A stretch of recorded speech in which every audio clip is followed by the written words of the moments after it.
around by their children. And then because we're in that fear of being in our power, we enable and create monsters because of it. We give them their way. We let them get away with stuff. We keep catering to their misalignment.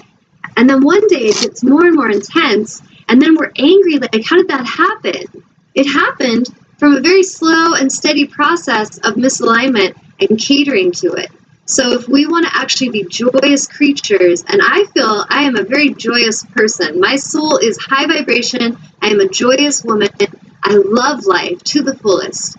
However, I feel every single right in my being to express my truth. So if something comes in and I feel anger, you're going to be sure Tanya's going to let you know that, and then I'm going to address it. I'm going to learn from it. I'm going to see how it even affects, like, I often don't see something happening to me as just about me, because I'm in a place of speaking to the public in such a transparent way.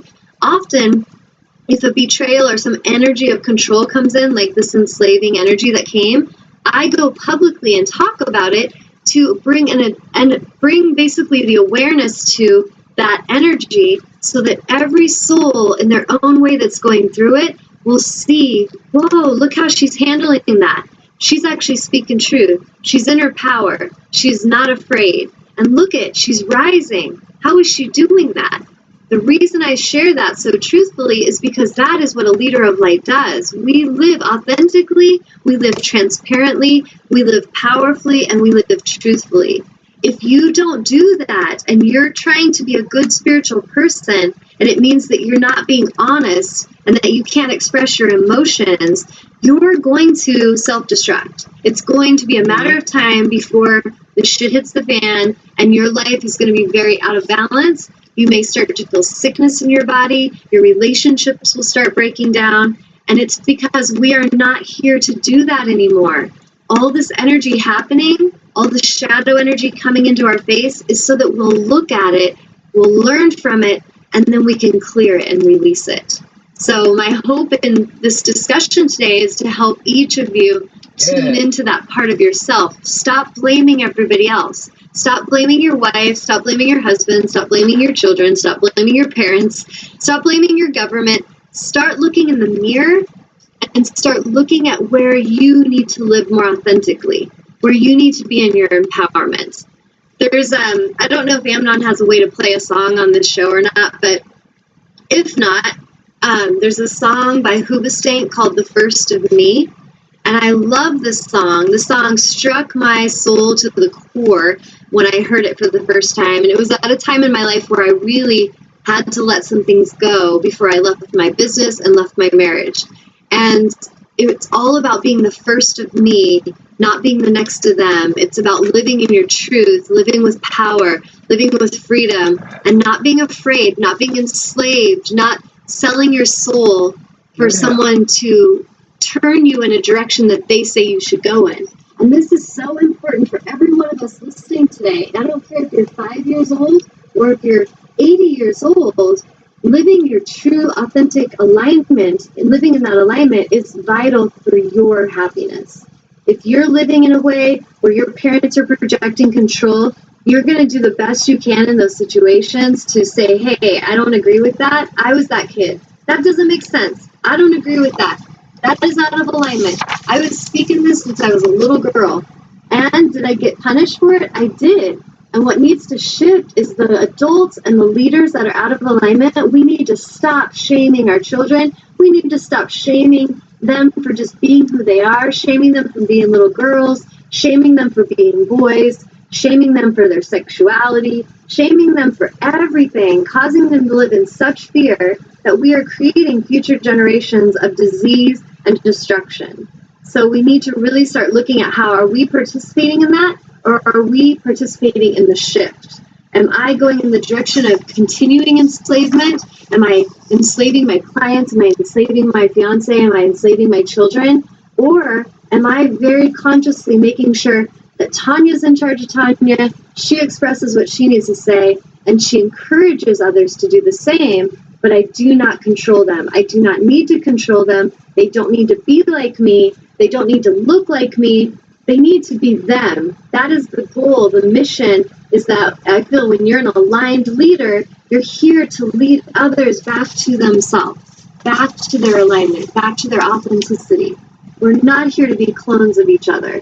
And it's really not serving any of us. And if you look at how much depression is rising, how much mental illness is rising, how much suicide rates are rising, drug addiction, it is right there because these souls are going numb. Most of the souls that are struggling in this way, you can take so much before the soul, it just goes numb, and the human part will stay here operating like a robot, but the soul takes off.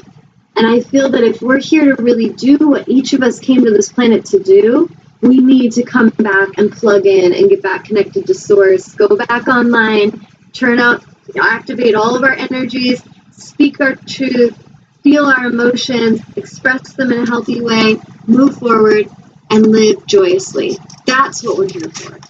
So I'm going to pause. I just went for a half an hour straight. Boom. So has anybody got any feedback, questions? No feedback. But yeah, you win. Okay, I'm going to give the phone number in case anybody wants to call in. If you want to call in live and chat with me on this, share what your experiences are. If you are feeling like you're struggling in some way with enslavement, perhaps you're going to be even one of the honest ones. It's like, shit, I think I've been enslaving someone. I think I've been projecting my need for power on someone because I've lost control. And you know what? Be brave and see that. It takes huge courage to see that. And I honor those who have courage that can see what they're doing, because the only way we're going to heal and shift is if we can see. We cannot change anything if we stay in denial. So the number, if you want to call, is 919-518-9773. And again, you can also Skype into Computers 2K Voice. So if you guys want to call in, I'll give you a little opportunity for that. Is there a way you can play a song, Amnon, or is that not possible? I mean, technically it's possible, but YouTube will flag it, and I don't like to do that because it's like a slap. Okay, because they're like, we can play which I would see it as promoting their song. I know. That's not how they look at it. Yeah. And, well, and if you guys get a chance. We can play it before the show or after the show once we stop recording. Okay. What I'm feeling is just, you guys could go and look it up, but it's Hoobastank. It's like HOOBSTANK. And the song is The First of Me.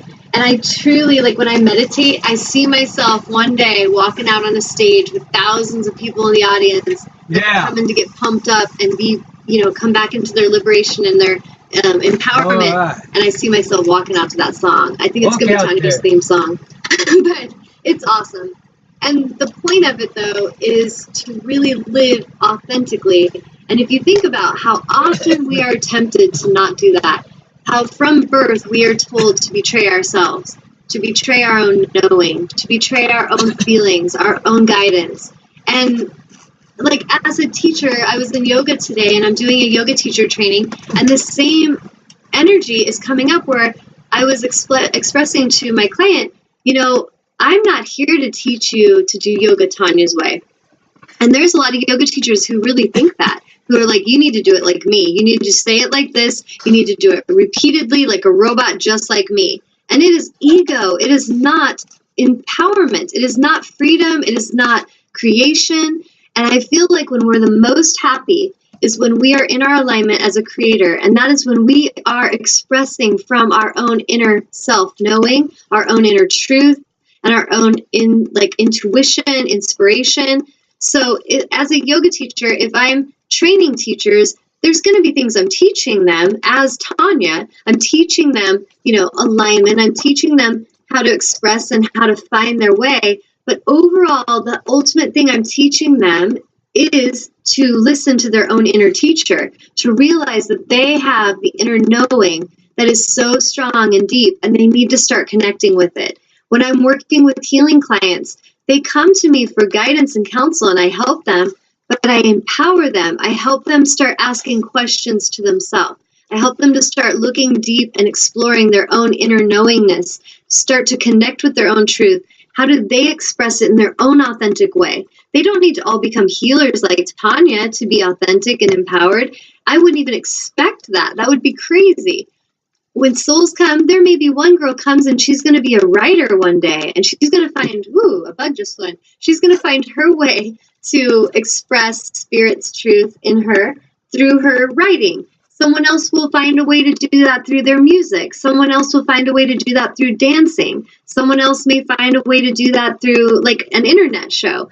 So however you find a way to express and be authentic, that's key. If I'm angry and I pretend to always be happy, that is going to make me miserable. And I'm not going to be able to fake people out too long because that energy and emotion is going to keep rising.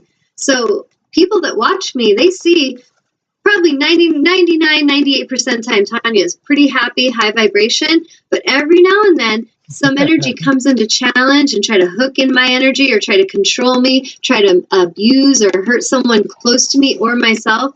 And that's when I express in my warrior, I'm angry and this is not going to happen. And that's important. If I didn't feel I was allowed to do that, I feel like that would be so unhealthy. And I know it would be, not just from theory, but because I've lived it. There's been a lot of my life where I lived silently. I felt I was told, no one wants to hear about that, Tanya. No one wants to hear about angels, Tanya. That's kind of weird. You should just be quiet. No one needs to hear about that healing, Tanya. Even though you have that intuition, it doesn't mean it's real. You just need to keep it to yourself.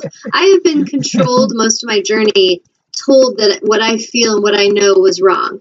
And I used to believe it, and I used to struggle so much with my self-worth and my self-esteem. I had totally messed up self-confidence issues because of that constant giving of my power, giving it away. And I say giving because when we're in a really empowered alignment, we can see that we are not victims. We choose to give our power away. We do. I could have, when that woman came and projected on me and told me what I should do, I could have just said, oh, okay, you're right. What should I do? And then I just go and start doing what she says to do. How many times do we do this a day? If you're at work and your boss comes in a nasty mood and they're rah, rah, rah, and they're like, do it this way, and they're kind of shaming you and degrading, how many of you have the courage and the balls to stand up and say, hey, I am not going to be talked to like that. I would love to help you, but I am not here to be treated like that. I am not your slave. And a lot of you won't do it only because you're afraid. You're afraid of what you'll lose. But I promise you from my own experience that when you start to stand up to these ones who are in a misalignment and you start to challenge them and shine the light on them, it doesn't mean you fight with them. You're not mean to them. You just shine the light on what they're doing. You help them to see how they've slipped out of alignment. This is love. This is actually what love is. A lot of us are very twisted in what we think love is. We think if I love someone, then I don't tell them that, and I just cater to their misalignment, and I walk on eggshells because I don't want to cause trouble, and then that way they love me, and then there's no issues. Do you know how many relationships, how many clients I help with healing of relationship issues that are birthed just like that? Because they are not in their power, and they've now given their power away for so long, this soul actually expects them to give them their power. And so now there's bigger and deeper issues coming up in the relationship. So we have to start addressing it right away, and we need to start today, not procrastinate it another day. Start right now. Someone comes in and yells at you and they're out of alignment. Hey, no need to talk to me like that. I'd be happy to help you with whatever you need, but you need to speak to me with respect. Oh, Ralph, you need to leave. You're fired. All right, so be it. You accept it, you move forward, you grow, and you find a better aligned situation. If you're in a relationship, same thing's happening. Big picture, the biggest fear you have is that the worst thing, honestly, is that you stay stuck in that enslavement. It doesn't matter how long you stay there. It's going to get worse and worse and more uncomfortable. The most important part is standing up to it and daring to step into your liberation. And in being in that space of freedom is going to bring you joy. And I've had jobs leave. I've had relationships leave. I've even had people that weren't my clients, but that wanted to work with me at first, and then they were just out of alignment. They were not in a place of honor or integrity. And I just said, I'm not the one to work with you. And then, I don't like you. You're